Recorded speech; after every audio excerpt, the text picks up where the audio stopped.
E aí pessoal, eu sou o Diego do canal Mangás e Mais e hoje trago para vocês um vídeo convidando-os à discussão acerca do nosso mercado nacional de quadrinhos. Ano após ano, o número de publicações de quadrinhos aqui no Brasil tem batido recorde, especialmente quando falamos de mangás. Essa informação inclusive já foi discutida aqui no nosso canal em um outro vídeo. Entretanto, a questão que surge é: isso significa necessariamente que o mercado de quadrinhos está em expansão no Brasil? Ou será que esse grande número de publicações demonstra que as editoras ainda não identificaram qual é o gosto da maior parte do mercado consumidor de quadrinhos aqui no Brasil e por isso eles estão realizando testes para saber qual direção tomar? Como alguém que gosta de trazer dados para a discussão dentro da nossa comunidade de mangás e de quadrinhos em geral, eu me sinto um tanto quanto frustrado por não conseguir fazer isso de forma adequada.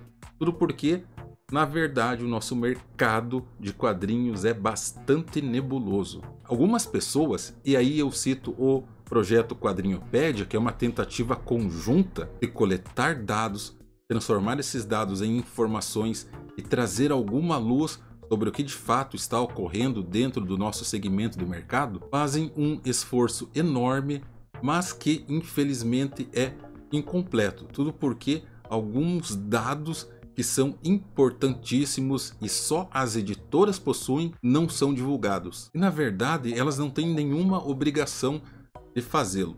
Apesar de que o argumento de que esses dados, essas informações são sensíveis e estratégicas para as editoras seja algo válido, é possível contra-argumentar isso mostrando o exemplo daquilo que ocorre no mercado japonês e no mercado europeu, e aí eu falo especialmente em relação ao mercado francês, em que esses dados são disponibilizados para todos os players de mercado. E talvez as duas principais informações que fariam uma enorme diferença na tentativa de entender como está o mercado de quadrinhos nacional sejam a quantidade de tiragem, ou seja, quantas unidades de cada volume, de cada obra é produzida aqui no Brasil pelas gráficas e, talvez o mais importante ainda, qual é a quantidade de vendas dessas unidades produzidas aqui. Isso é algo que os japoneses, por exemplo, fazem há anos. Entretanto, é preciso entender que a divulgação desses dados lá no mercado japonês e também no mercado francês é do interesse das editoras de lá,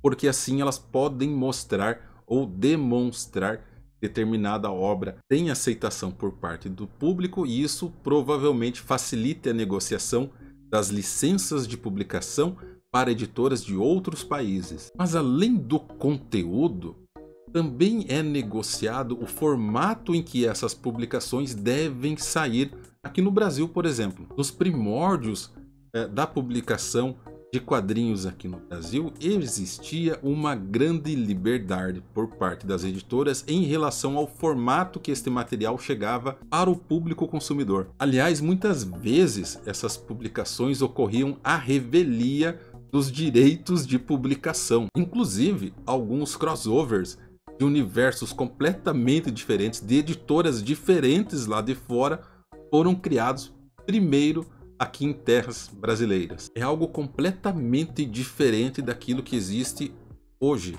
E isso significa que ocorreu uma evolução dentro do mercado de quadrinhos nacionais, principalmente em relação ao formato dessas obras. Infelizmente, nem sempre essas mudanças são do agrado de todos. Só um adendo, é importante frisar que a utilização do termo evolução aqui neste vídeo é usada para representar todas as mudanças que ocorreram não só no formato físico dessas publicações, mas também em relação ao conteúdo delas e principalmente representar a mudança que ocorreu do perfil do consumidor, dos leitores de quadrinhos, que é totalmente diferente, por exemplo, da minha geração que começou a ler quadrinhos no finalzinho da década de 80 e início da década de 90. Veja bem, nós saímos muito recentemente de um papel jornal para um papel cochê, do formatinho ou dos meio tanco, para quem coleciona mangás, para os formatos ônibus edição definitiva, até chegar nas versões absolutas. E todas essas mudanças não ocorreram porque os diretores financeiros, os editores e os presidentes / donos de editoras sentaram em uma sala de reunião e decidiram que assim deveria ser, mas porque problemas surgiram e soluções precisaram ser propostas.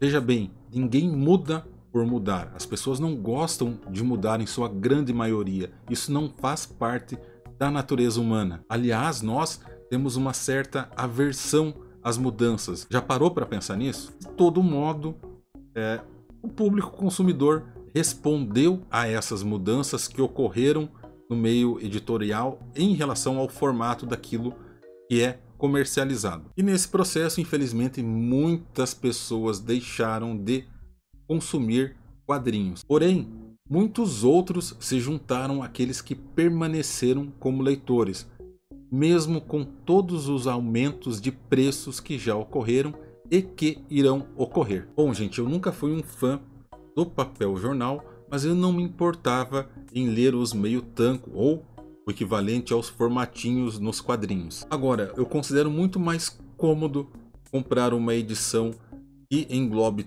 toda a história, ou pelo menos um arco completo de uma história, do que ter que correr atrás de vários volumes de uma mesma obra, porque muitas vezes alguns desses volumes já não se encontram mais no mercado, mesmo buscando comprar de terceiros, e algumas destas obras dificilmente terão uma republicação por aqui, ou mesmo uma reimpressão. Para resolver esse problema, outros leitores, e com o uso da internet isso se popularizou bastante, buscaram outros meios para realizar a leitura desses materiais que não estão mais disponíveis.